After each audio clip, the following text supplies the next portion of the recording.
Now, we've all missed live gigs, we've missed going to the theatre, but it is all gradually starting to come back. And from next week, you'll be able to go and see your live bands again. If nightclubbing is your thing as well, you'll be able to do that.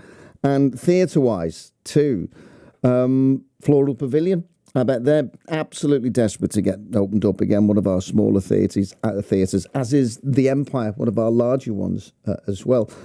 In August, the Northern Comedy Theatre is bringing the world premiere of their new play to the Floral Pavilion in New Brighton. It's called All Above Board, and it's been written by Nigel Planer. Now, that name, I'm sure rings a bell. If it doesn't, if I said Neil from the Young Ones, straight away, the hippie, you'd know him straight away.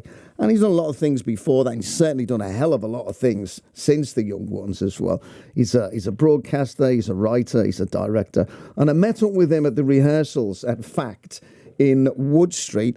And he just began by telling me about the future and what's planned. This is a throw forward to August, and the play there is called All Above Board. All Above Board because there's a character in the play called Matthew Board who runs a show like you. He's a presenter, and his show is called All Above Board. And he asked the deep questions about life, you know, what's going to happen with the so-and-so, what's going to happen with that? Don't ask me, I haven't a clue, it's all above board. I wrote the play a while ago. Sean Chambers, who runs Northern Comedy Theatre, incredibly optimistic man, said, yeah, we'll put that on next July, August.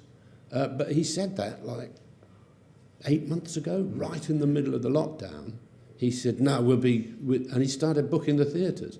And people are ready for this now, Nigel, because, as you say, lockdown. This time last year, we were saying, oh, it'll all be over, it'll all be fine, things will be open, theatres will be open, we'll be able to do X, Y, and Z. So people did plan ahead. But we had some good news early this week that theatres, thankfully now, can open and they can go to full capacity. I mean, you must have raised your eyes to heaven and said, thank the Lord. Yeah, thank the Lord for that. And, especially with a play like this, because... I don't know about up here in Liverpool, but a lot of the theatres that are finally opening in London, where I live, are saying things like, now that we can open again, we're going to do it's going to be searing, this play, and it's going to be about, two refugees in 1910 talking about, and it's going to be on a rubbish heap. They're going to be talking on a rubbish heap, and that'll really teach us about the future of. Yeah. And there's not a lot of fun in the more pretentious end of the theatre. There's none of that in this play. But this is what we want. I mean, it's a farce, isn't it? You know, yeah. It is a farce. When we've been traumatised, when we've been worried, when we've been stressed, we go to things we know, we go to things that are comfortable, and we go to comedy. Yeah, I couldn't agree more. I mean, I just want to laugh kind of most of the time anyway. Once in every lifetime comes a love like this. Oh, I need you, you need me.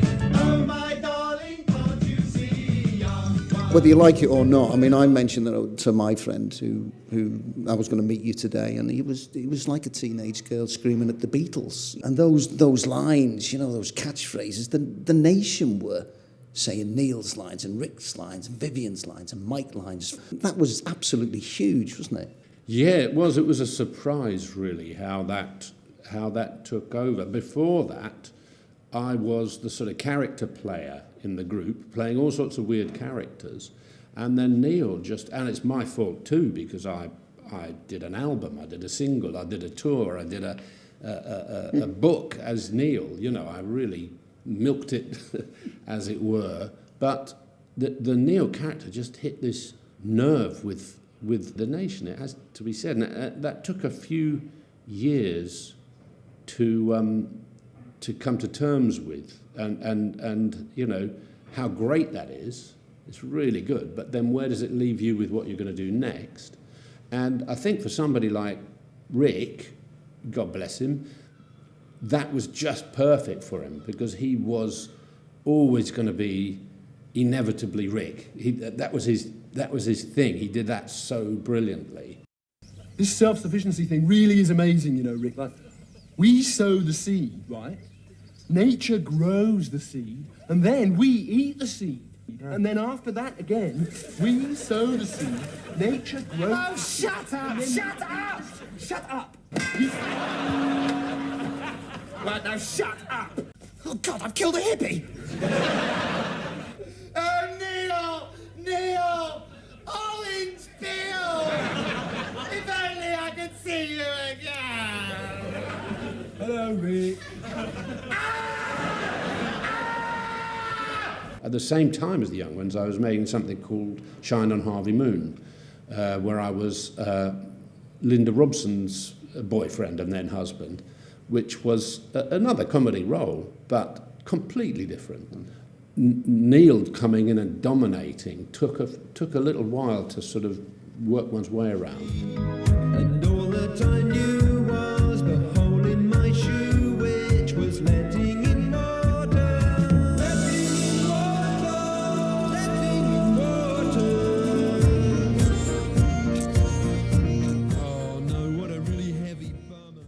Do you get a Brit Award? It was the best comedy single, Brit Award for Hole in My Shoe. There was My White Bicycle, and then it just snowballed. Did it come to a point where you went, now, that's it now, I'm putting Neil to bed? Yeah, I did get a Brit Award. I think they then immediately cancelled the category comedy record.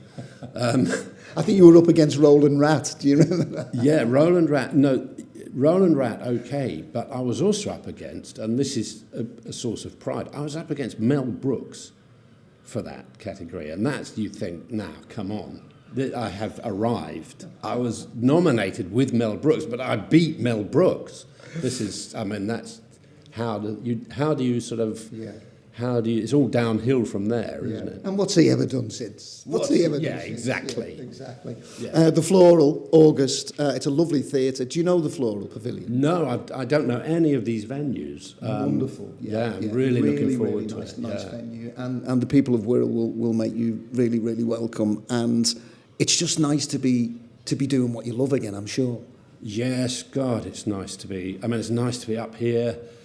Oh, I didn't even complain when the train was an hour and a bit delayed. I'd just think, no, carry on. This is just brilliant. Tony Snell. BBC Radio Merseyside. So there you are, and you were picturing the long-haired hippie while you were listening to that, as I was too. And I've met him. I was like, oh, I've met Neil. I was like, I knew every line in every episode in The Young Ones. It's strange, you know when something makes you really, really laugh, makes your belly laugh when you're younger, and then you revisit it a few years later and you think, I'm not so sure about this. I never mentioned that to Nigel Planer, by the way. But he's got a play coming to the Floral Pavilion. It's in August. Have a look on their website. It's the Northern Comedy Theatre. It's called All Above Board, and I'm sure you're going to enjoy it. It's just nice to be able to go, isn't it?